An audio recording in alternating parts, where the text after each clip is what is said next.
તેમાં વાક્ય 106 વાક્ય 106 રાગ દ્રષ્ટિથી એકે વસ્તુ આરાધો નહીં.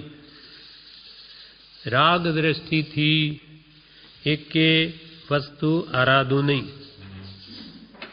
રાગ દ્રષ્ટિથી એટલે મોહ દ્રષ્ટિથી કોઈ પણ વસ્તુને આરાધવું નહીં એટલે એનું સેવન કરવું નહીં. રાગ દ્રષ્ટિથી એકે વસ્તુ આરાધવું નહીં એટલે રાગ દ્રષ્ટિથી સંસારની એકે વસ્તુનું સેવન કરવું નહીં. શ્રીમદ રાજચંદ્ર ગ્રંથમાં ક્રમાંક 21માં પરમ કૃપાળુએ જણાવ્યું કે રાગ કરવો નહીં અને કરવો તો સત્પુરુષ પ્રત્યે કરવો. શ્રી યશો વિજયજી મહારાજે પણ આ વિશે લખ્યું છે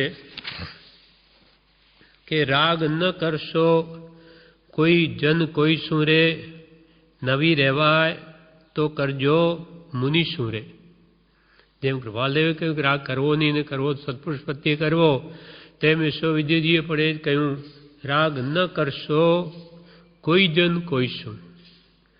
કોઈ પણ જન કોઈ પણ પ્રત્યે રાગ કરશો નહીં અને નહીં રહેવાય તો કરજો મુનિ શું.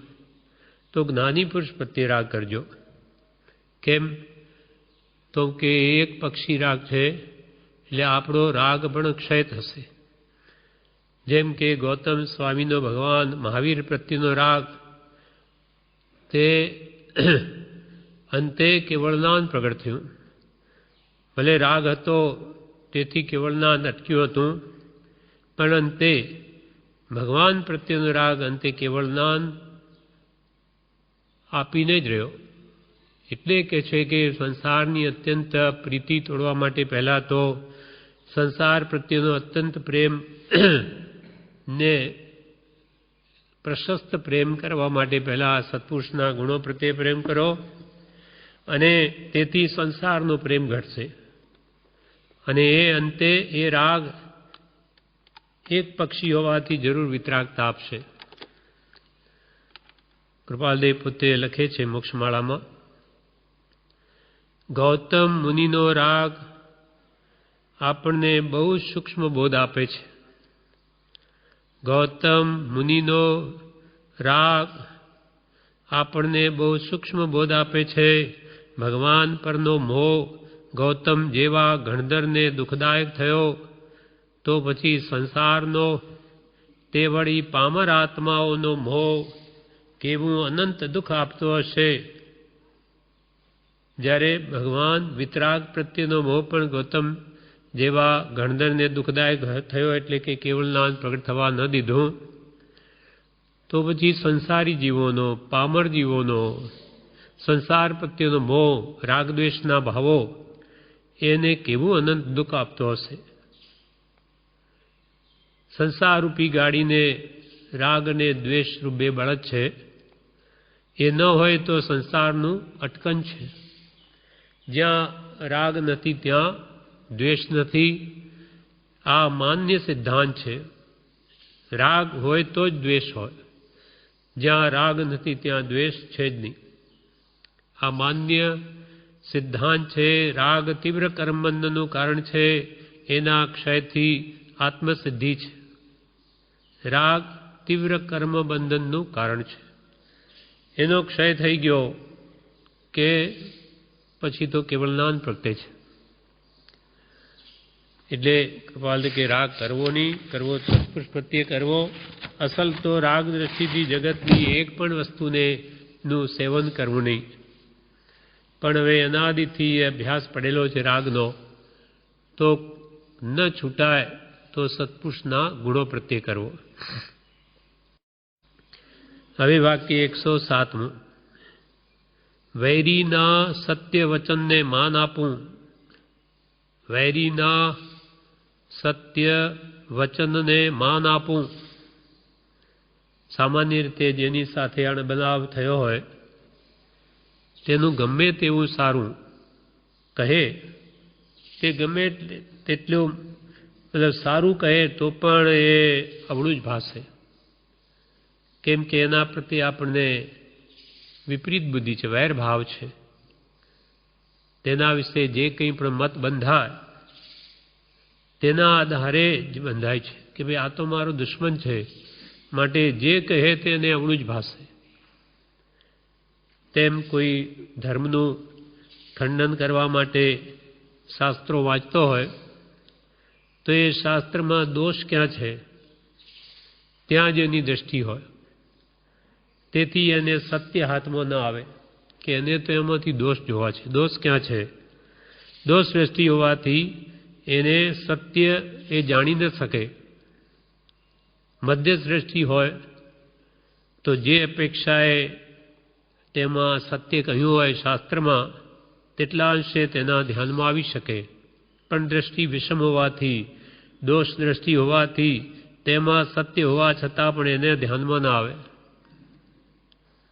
પણ સત્ય વાત કે છે ગમે તે કહેતો હોય, ભલે ને તે દુશ્મન હોય, પણ આપણને હિતકારી હોય તો તે વાત ગ્રહણ કરવી.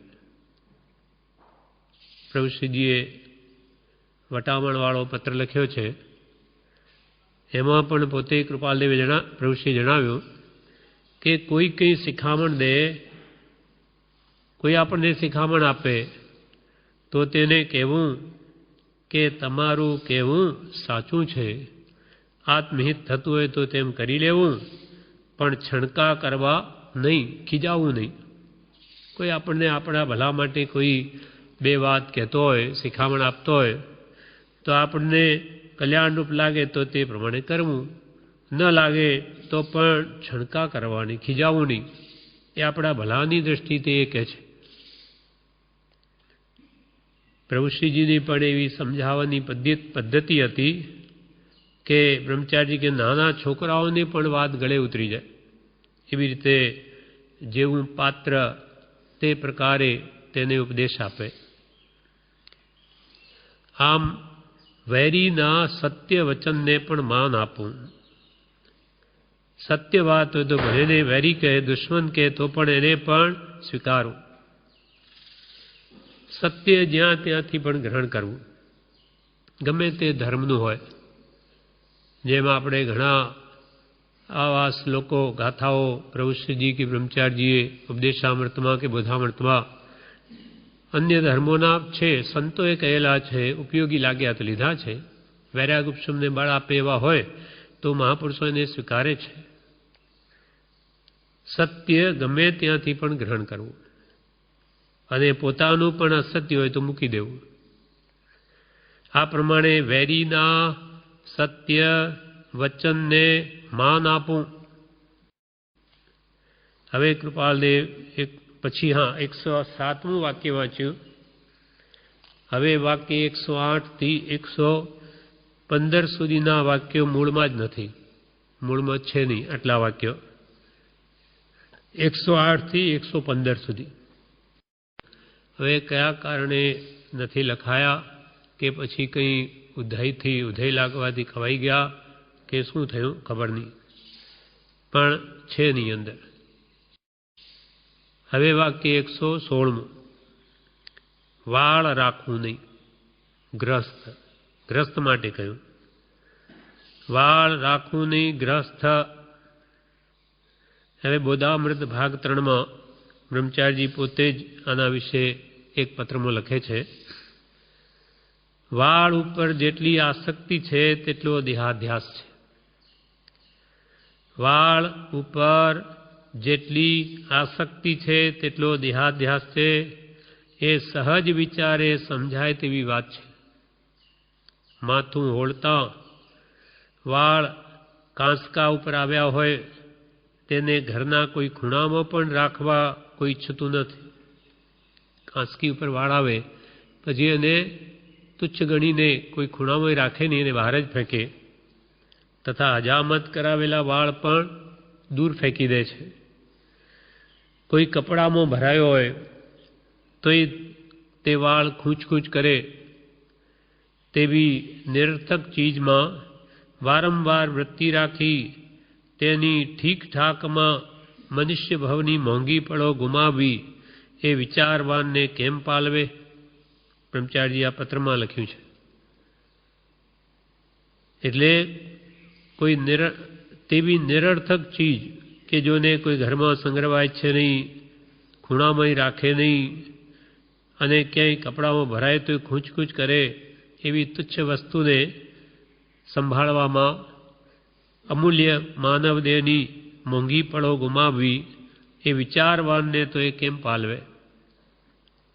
તેવી નિરર્થક ચીજમાં વારંવાર વૃત્તિ રાખી તેની ઠીકઠાકમાં મનુષ્ય ભાવની મોંઘી પળો ગુમાવવી એ વિચારવાનને કેમ પાલવે?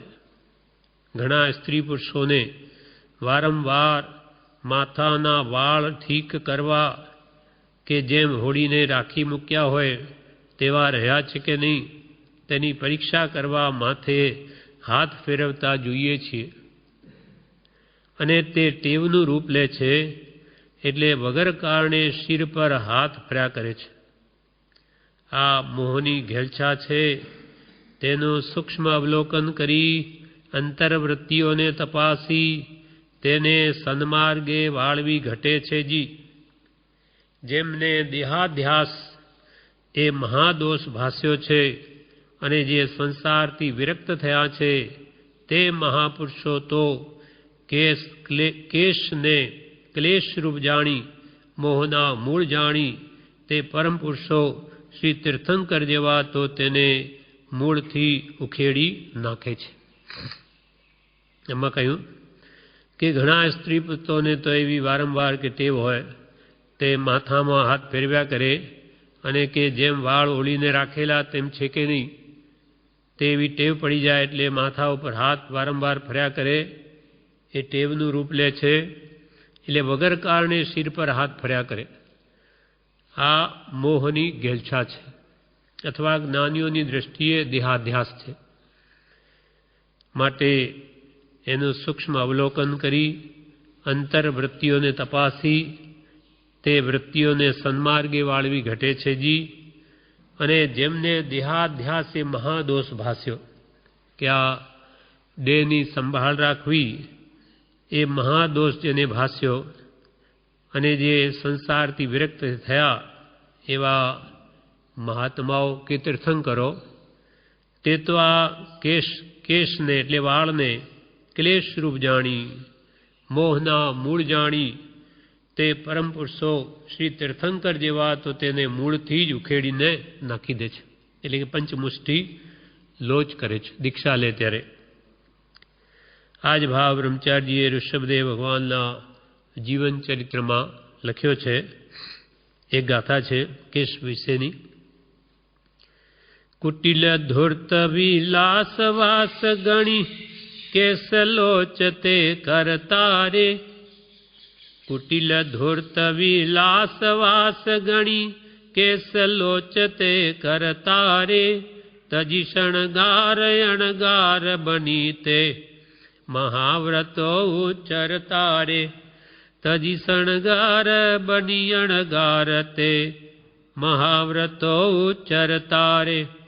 પરોપકાર કારક પરમાત્મા ઉઠ્યા જગ ઉદ્ધરવારે. પ્રજ્ઞાબોધ. કુટિલ ધૂર્ત વિલાસ વાસ ગણી. શરીર અસુંદર છે પણ આ કેશ વાળ એને સુંદર બતાવે છે નહીં ખરેખર. પણ કુટિલ એટલે એવા કપટી જે જીવની વૃત્તિઓને ઠગે, જે સુંદર નથી એટલે પર છતાં સુંદર બતાવે એવા કુટિલ અને ધૂર્તના વિલાસરૂપ જેમાં વાસ છે જેનો આવા કેશને ગણી અને એ તીર્થંકરો તો એને લોચથી કાઢીને 5 મુઠ્ઠીથી બધા જ વાળને જ ઉખડી નાખે છે. કુટિલ ધૂર્ત વિલાસ વાસ ગણી કેસ લોચ તે કરતા રે. તજી શણગાર બધા કપડા અલંકાર બધાને તજી દઈ અણગાર બની મુનિ બની તે મહાવ્રતો ઉચ્ચરતા. પંચ મહાવ્રતને ઉચ્ચાર કરે. પરોપકાર કારક પરમાત્મા ઉઠ્યા જગ ઉદ્ધરવા. જગતનો ઉદ્ધાર કરવા માટે જ્યારે તીર્થંકર ભગવંતો પોતાનું કલ્યાણ ખાલી જગતની પહેલાં પોતાનું પછી બીજાનું એમ પરોપકાર કારક પરમાત્મા ઉઠ્યા જગ ઉદ્ધરવા.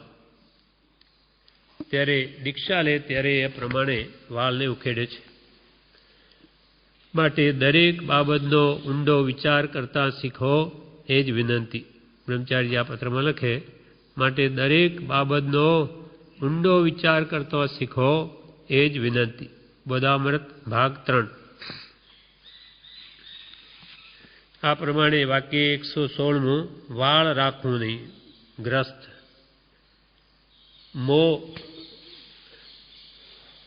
મોહનું નિમિત્ત છે. ત્યાગી શકાય તો જરૂર ત્યાગવું, નહીં તો એ તરફ વિશેષ લક્ષ્ય ન રાખવું. આખો દાડો એની સંભાળ કર્યા કરીએ તો કેટલો સમય આપણો બગડે. ઠીક છે, ત્યાગી શકે તો સર્વશ્રેષ્ઠ છે, ન ત્યાગી શકે તો એકવાર સવારમાં એ ઓળી લીધા, પતી ગયું. પછી આખો દાડો ત્યાં જ વૃત્તિ રહેતી હોય તો એને મહા નુકસાન છે. આ પ્રમાણે 116મું વાક્ય પૂરું થયું. હવે વાક્ય 117મું.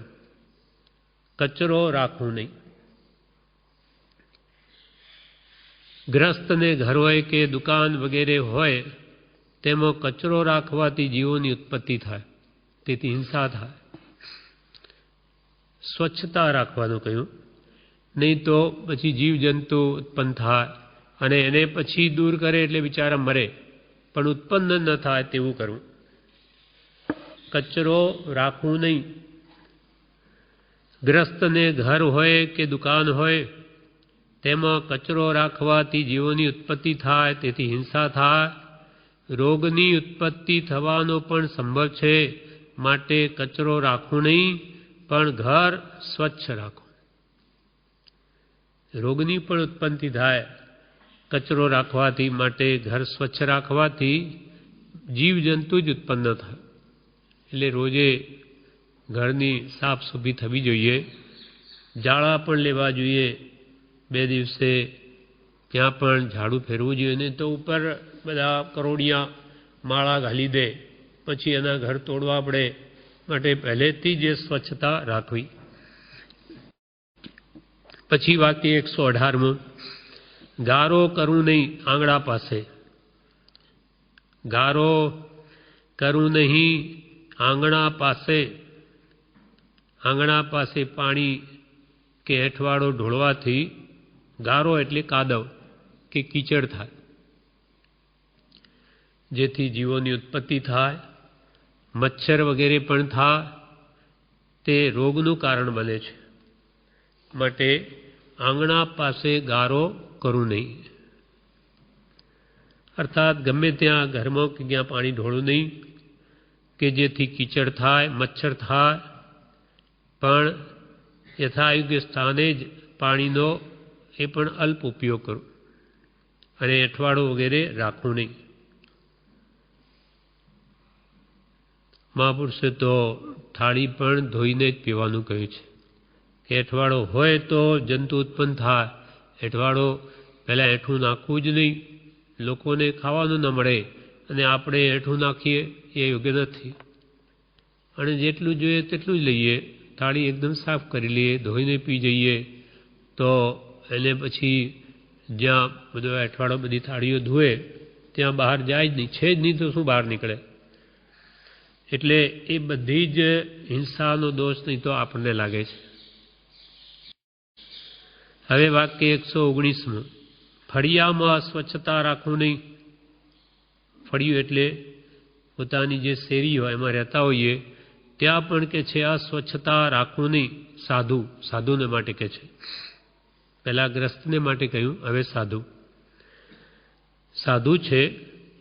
માટે ફળિયામાં એટલે શેરીમાં જે ધર્મશાળામાં પોતે હોય કે કોઈ ખાલી ઘરમાં નિવાસ હોય ત્યાં મળમૂત્ર વગેરે ગમે ત્યાં નાખવા નહીં.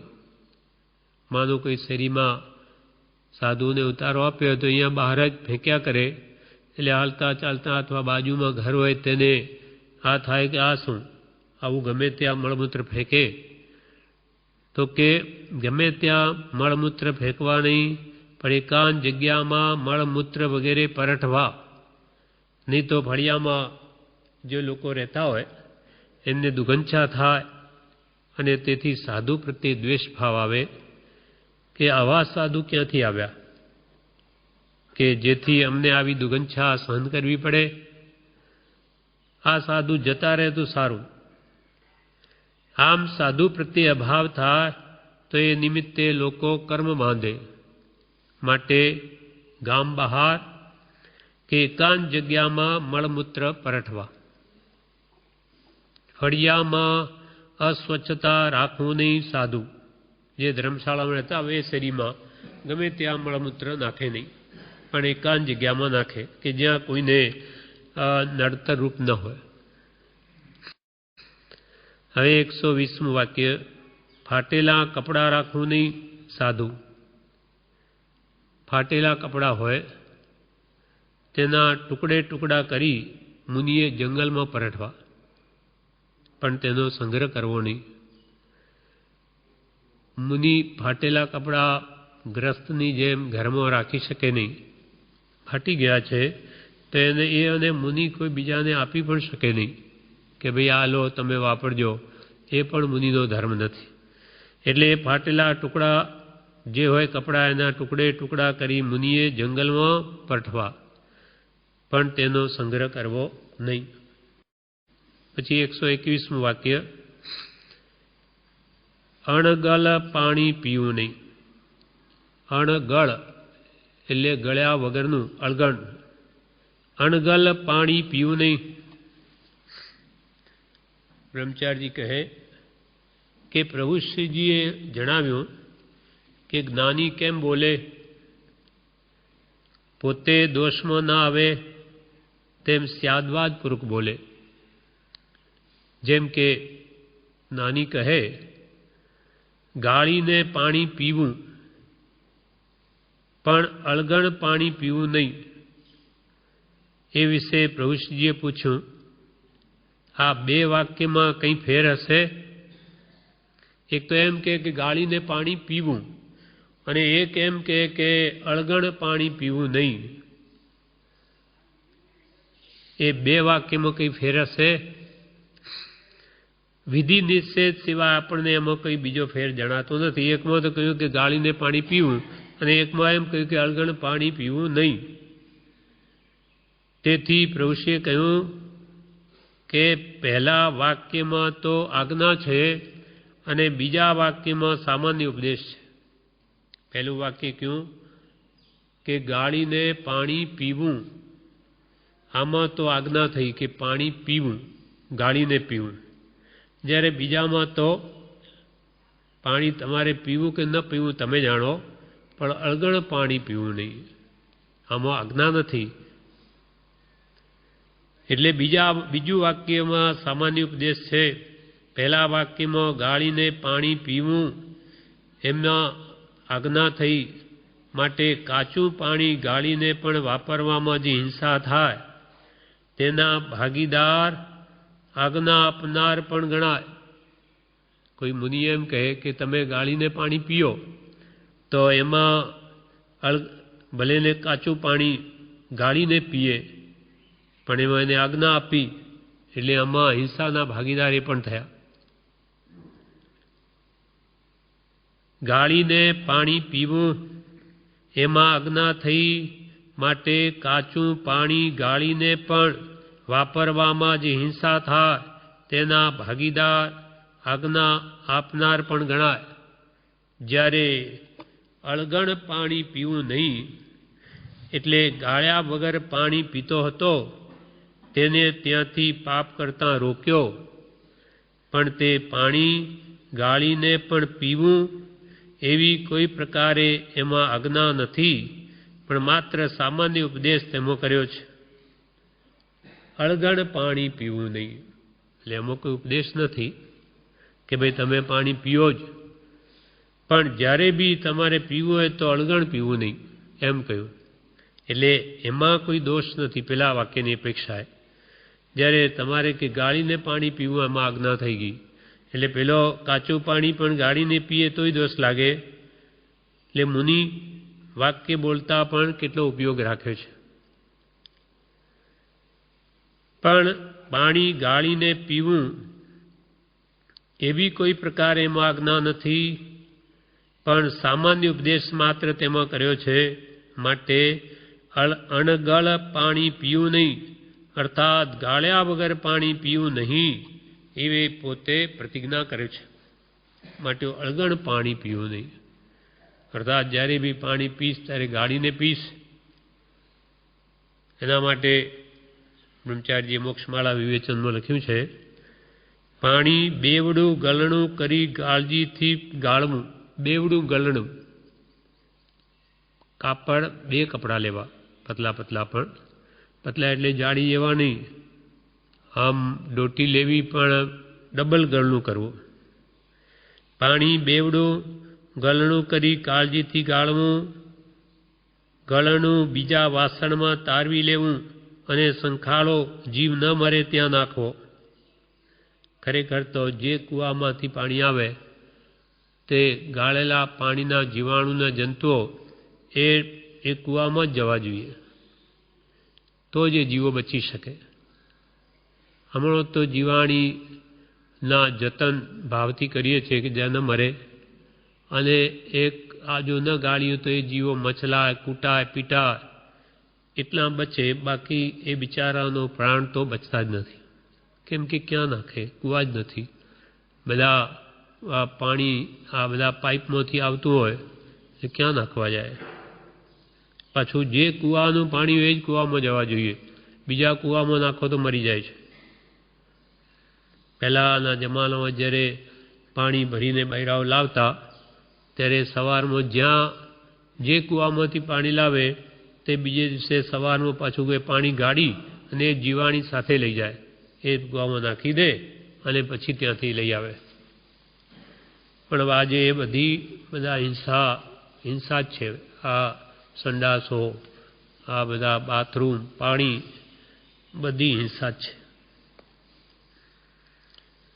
પણ જ્યાં મનમાં હંમેશા એવો ભાવ રહેતો હોય કે ભગવાન આ બધું મારે કરવું પડે છે, કોઈ મને ચારો નથી, બાકી આ ખોટું જ છે, હિંસા જ છે, એવો ભાવ જો અંતરમાં રહે તો પણ પાપ બંધ ઘણો ઓછો થાય.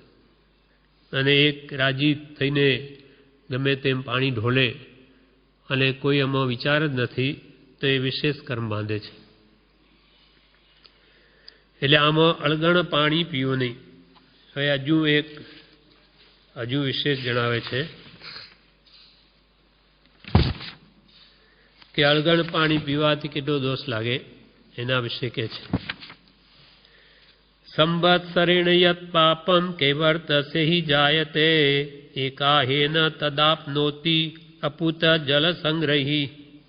સંવત્સરેણ યત પાપમ, સંવત્સર એટલે આખું વર્ષ, યત પાપમ કૈવર્તસે હિ જાયતે એટલે આખું વર્ષ માછલા માર કરનાર માછીને જે પાપ થાય છે તે જ પાપ એક દિવસ અણગળ પાણી વાપર્યાથી જીવને થાય છે.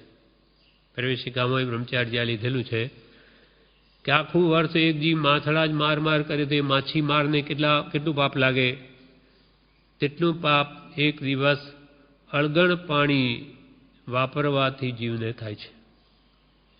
એટલે હંમેશા પાણી ગાળીને જ વાપરવું. સંવત્સરેણ યત પાપમ કૈવર્તસે હિ જાયતે એકાહેન તદાપ્નોતિ અપૂત જલ સંગ્રહી. અપૂત જલ એટલે અળગણ જલને જે વાપરે એક દિવસ તેને એટલું પાપ થાય છે. હવે પાણીના એક ટીપામાં, એક બિંદુમાં કેટલા જીવો રહ્યા છે તે કહે છે.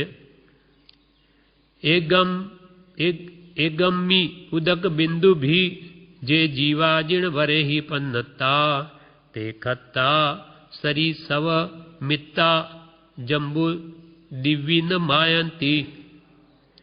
એકગમ્મી ઉદક બિંદુ ભી, એક જળના બિંદુમાં જે જીવા જીણવરેહી પન્નતા, શ્રી જીણવરી એટલે જીનેશ્વરોએ જેટલા જીવો એક જલના બિંદુમાં કહેલા છે, જે જીવા જીણવરહી પન્નતા તે ખત્તા સરિસવ મિત્તા. સરસવ એટલે એક પાણીના બુંદોમાં જેટલા જીવો રહેલા છે એ જીવો બધા જો એક સરસવ જેટલું શરીર કરી લે, સરસવના દાણા જેટલું, તો પણ કે છે આખા જંબુદ્વીપમાં સમાય નહીં. 1,00,000 યોજનનો જંબુદ્વીપ છે, એમાં પણ એ જીવો માઈ ન શકે એટલા જીવો એક પાણીના બિંદુમાં છે. જળ છે કાયાજની, પૃથ્વી છે કાયાજની, પવન વાયુ છે કાયાજની, એટલે આટલા બધા જીવો એક પાણીના બુંદમાં રહેલા છે. આ પાણી આપણે કોઈ પણ ઉપયોગ વગર ગમે તેમ વાપરીએ તો આ પાપ દોષ આપણને જ લાગે છે. એટલે મહાપુરુષે કે પાણીને ઘીની જેમ વાપરવું જોઈએ. ઘી કોઈ ઢોળે નહીં, કેવું સાચવીને વાપરે. તે અત્યંત આવશ્યક હોય તેટલો જ પાણીનો ઉપયોગ હોવો જોઈએ, એમ મહાપુરુષોની આજ્ઞા છે. એટલે મુનિઓ તો સચ્ચિત જલને અડતા જ નથી. એગંબી ઉદક બિંદુ ભી, ઉદક એટલે પાણી, પાણીના એક બિંદુમાં જે જીવ જીણવરહી જીનેશ્વરોએ પન્નતા કહેલા છે તે ખત્તા સરિસવ મિત્તા, તે દરેક જીવોનું શરીર જો સરિસવ એટલે સરસવ જેવડું કરીએ, જંબુદ્દીવી ન માયંતી, આખા જંબુદ્વીપમાં ન માય. સરસવ જેટલું, સરસવનો દાડો કેટલો જ રાઈ જેવો, એના જેટલું બી શરીર કરે તો કે આખા 1,00,000 યોજનનો જંબુદ્વીપમાં ન માય. કેટલા જીવો. અને આવું તો કેટલું બધું પાણી આપણે રોજે ઢોળીએ છીએ. મનમાં ખેદ રહેવો જોઈએ કે ભગવંત એવો અવસર ક્યારે આવશે ક્યારે આ બધા પાપોથી હું છૂટીશ. તો એવા ભાવો નિરંતર જો જાગ્રત રહે તો પાપ ઘણું ઓછું બંધાય. અને રાજી થઈ અને નદીઓમાં કે આ સ્વિમિંગ પુલોમાં કે ઘરમાં ટબ ભરીને એક અડધી ડોલથી સ્નાન થતું હોય ત્યાં 15-20 ડોલની ઢોળી નાખે શોવરથી, તો આ કેટલું બધું પાપ છે. એટલે અયત્નાનો દોષ વિશેષ છે. યત્ન છે જ નહીં એટલે એને ઘણું જ પાપ લાગે. શ્રી હેમચંદ્રાચાર્યનો આવો ઉપદેશ સાંભળી કુમારપાલે પ્રાણાતિપાત વિરમણ વ્રત લઈ પોતાના 18 દેશોમાં અમારી પડાવી અને બીજા દેશોમાં પણ મૈત્રી વડે તેમજ બળ વડે અમારી પડાવી. હેમચંદ્રાચાર્યનો આ ઉપદેશ સાંભળીને કુમારપાલ રાજાએ તો પ્રાણાતિપાત વિરમણ વ્રત, પ્રાણનો અતિપાત નહીં કરું, કોઈ જીવને મારું નહીં, એમ વ્રત લઈ 18 પોતાના જે દેશો હતા એમાં અમારી પઢા વગડાવ્યો. કોઈ પ્રાણીને કોઈએ મારવો નહીં અને પાણી પણ બધા જ પશુઓને પણ ગાળીને જ પાવું. અને જે પોતાના બીજા મૈત્રીવાળા દેશો હતા રાજાઓના, ત્યાં પણ બળ વડે અમારી પડાવી, બળપૂર્વક રાજ્યના બળથી. વળી પોતાના 18 લાખ ઘોડા, 1800 હાથી, 80,000 ગાયો અને 50,000 ઊંટોને પાણી ગાળીને જળપાન કરાવવાની ગોઠવણ કરી. એટલા બધા પશુઓને પણ પાણી ગાળીને પાવું એવી ગોઠવણ કુમારપાલ રાજાએ કરેલી. કુમારપાલ રાજાએ એટલી બધી દયા આ પડાવેલી, તેની અસર આજે પણ ગુજરાતમાં છે. એટલે ગુજરાતમાં હિંસા બહુ જ ઓછી છે બીજા પ્રાંતોની અપેક્ષાએ. એટલે અહીંયા કહ્યું અણગળ પાણી પીવું નહીં, પાપી જલે નહાવું નહીં. અળગણ પાણી પીવું નહીં. પછી આગળ આવે છે પાપી જળે નહાવું નહીં. એટલે જે પાણીમાં નાહવાથી જીવાણી આદિ જીવોનો ઘાત થાય એવા પાપી જળે નાહવું નહીં. જેમ કે તળાવમાં નાહે, નદીમાં કે દરિયામાં, એ બધું અળગણ પાણી છે, તેમાં સીધો અંદર પેસીને નાહે તો એ પાપી જળ છે આપણા માટે. કેમ કે એમાં જ્યાં સુધી એના શરીરનો મેલ જાય પાણીના સાથે ત્યાં સુધીના બધા જીવો મરી જાય છે. જે પાણીમાં નહાવાથી જીવાણી આદિ જીવોનો ઘાત થાય તેવા પાપી જળે નહું નહીં. જેમ કે તળાવમાં, નદીમાં કે દરિયામાં નહું નહીં. ખાબોચિયામાં કીડા પડ્યા હોય તેમાં પણ અજ્ઞાની જીવો નાહી લે છે, તેમાંનું પાણી પણ પી લે છે. પણ જેને હિંસાનો વિચાર છે તે તીર્થોમાં જાય અને નદીનું પાણી જો વાપરવું પડે તો પણ કિનારે બેસી કોઈ વાસણમાં કે તપેલીમાં તે પાણી ગાળીને લઈ પછી નાય.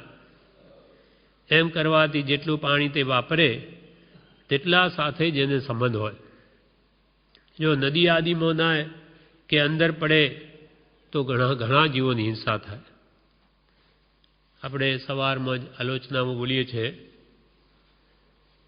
નદી અન્ન બીચ સિર ધુવાએ, કો સન કે જીવ મરાએ. નદી અન્ન બીચ સિર ધુવાએ, કો સન કે જીવ મરાએ.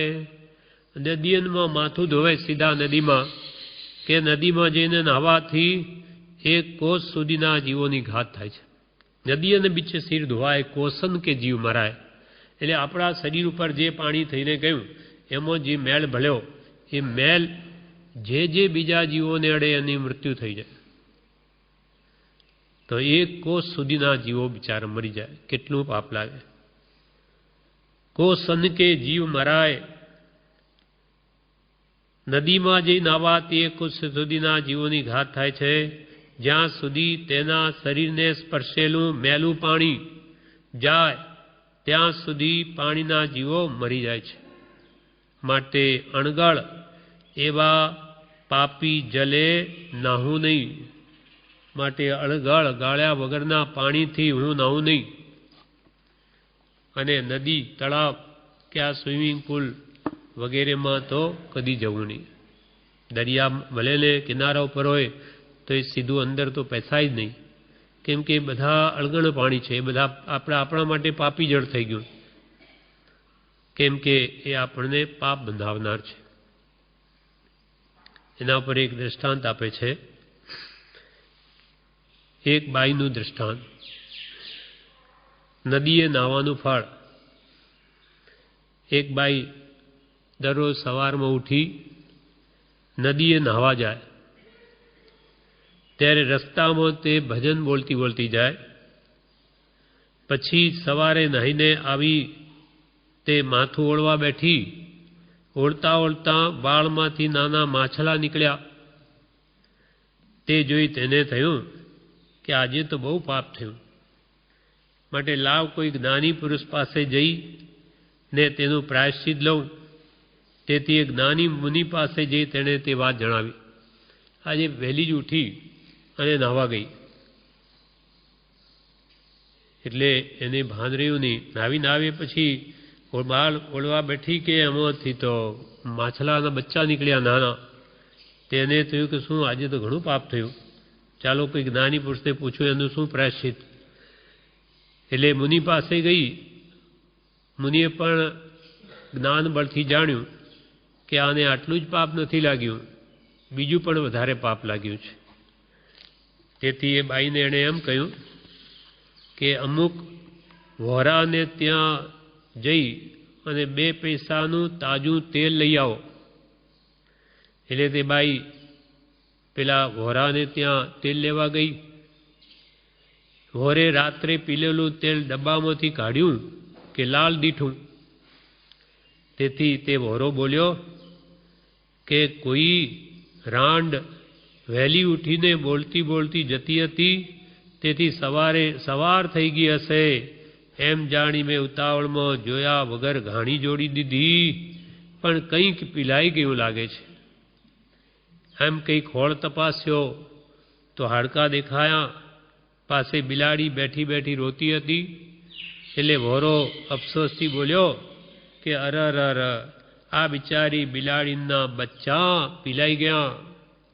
પેલી બાઈ પણ સમજી ગઈ કે આ પાપ પણ મને લાગ્યું છે. હું જ પ્રાણ, બીજી કોણ, હું જ હતી.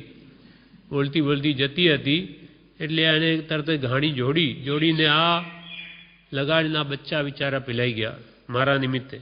તેથી મુનિ પાસે જઈ વરાની કહેલી બધી વાત જણાવી અને એનું પ્રાયશ્ચિત પણ માગ્યું. મુનિએ દયા લાવી પ્રાયશ્ચિત બતાવી કહ્યું કે આવા સ્નાનમાં કંઈ ધર્મ નથી.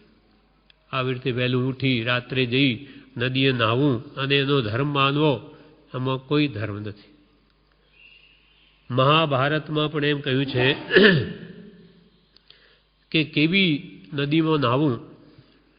મહાભારતમાં પણ કહ્યું, આત્મા નદી સંયમતોય પૂર્ણા સત્યાવહા શીલ તટાદયોર્મિ તત્રાભિષેકમ કુરુ પાંડુપુત્ર ન વારિણા શુદ્ધંતિ ચાંતરાત્મા. આત્મા નદી સંયમ તોય પૂર્ણા, સંયમરૂપી જળથી ભરપૂર, સત્યમય પ્રભાવાળી, શીલરૂપ કાંઠાવાળી, દયારૂપી મોજાઓથી રમ્ય એવી આત્મારૂપી નદી છે. તેમાં હે પાંડુ પુત્ર યુધિષ્ઠર, તું સ્નાન કર. બાકી પાણીથી તો આત્માની અંતર શુદ્ધિ થાય તેમ નથી. ઉપદેશામૃતમાં પ્રભુ શ્રીજી આ ગાથા બોલેલી છે તેમાં છે. સંયમરૂપી જળથી ભરપૂર એવી નદી, એમાં સ્નાન કર. એટલે કે સંયમને અંગીકાર કર, સત્ય બોલ, શીલ પાળ, દયા રાખ અને એવી જે આત્માના ગુણો, આ બધા ગુણો આત્માના છે એવી આત્મારૂપી નદીમાં હે યુધિષ્ઠિર તું સ્નાન કર. સંયમ રૂપી જળથી ભરપૂર, સત્યમય પ્રભાવાળી, શીલરૂપ કાંઠાવાળી, દયારૂપી મોજાઓથી રમ્ય એવી આત્મારૂપી નદી છે. તેમાં હે પાંડુ પુત્ર યુધિષ્ઠિર તું સ્નાન કર. બાકી પાણીથી તો આત્માની અંતર શુદ્ધિ થાય તેમ નથી. વિષ્ણુઓમાં ગંગાજળમાં નાહીને જાણે બધા પાપ મારા ધોવાઈ ગયા એમ માને. પાણીથી પાપ ધોવાઈ જાય તો પુણ્ય ન ધોવાઈ જાય? શું એને પાણીને ખબર છે કે ભાઈ આ પાપ ને આ પુણ્ય? એ તો બધું ધોઈ નાખે. એમ આ બધી મિથ્યા માન્યતાઓ છે. એટલે જ્યાં કહ્યું પાણીથી તો આત્માની શુદ્ધિ કદી થાય એમ નથી. આ પ્રમાણે પાપી જળે નાહવું નહીં. પાપી જળ કેમ કે અળગણ પાણી, એ જ પાપી જળ આપણા માટે. એવા અળગણ પાણીથી કદી સ્નાન કરવું નહીં. અને જેમ મને તેમ પાણીનો ઘણું પાણી મળે એટલે વધારે ઉપયોગ કરી લઉં એમ નહીં. પાપ છોડે એમ નથી. જ્યાં પાણી જે ગામમાં માંડ મળતું હોય તો ઘણું સંભાળીને ઓછું વાપરે કે પાણી જ મળતું નથી, શું કરીએ? જ્યારે અહીંયા આપણને તો બધું બહુ મળે 24 કલાક. એનો અર્થ એ નહીં કે જેમ ફાવે તેમ એને વાપરવું. તો એનો દોષ તો જેટલું વિશેષ વપરાશ એટલો પાપ પણ વિશેષ બંધાશે.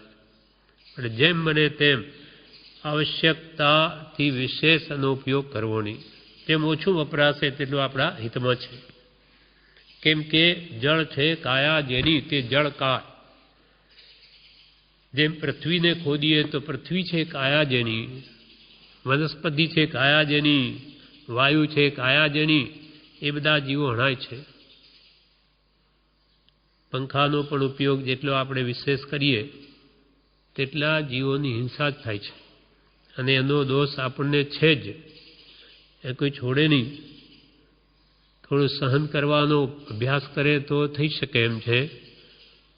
કેમ કે આ જીવે પરાધીન પડે તો નરકમાં કેવા ભયંકર દુઃખ ભોગવ્યા.